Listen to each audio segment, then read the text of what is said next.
Galerinha, eu queria estar aqui falando que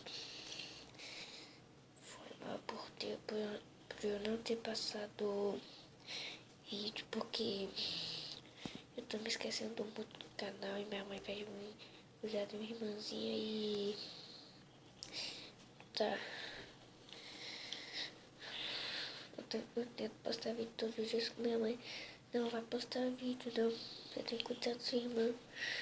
Aí, por isso que eu não tô morando com minha mãe, mas quando eu venho pra cá, mesmo assim, é minha, ó, também não deixo gravar vídeo. E é por isso que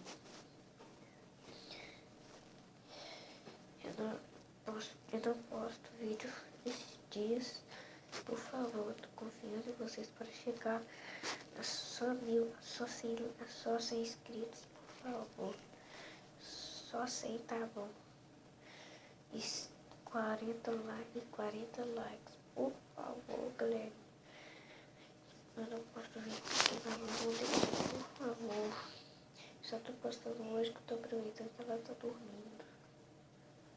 Por favor. Por favor. E só isso que eu tinha pra falar.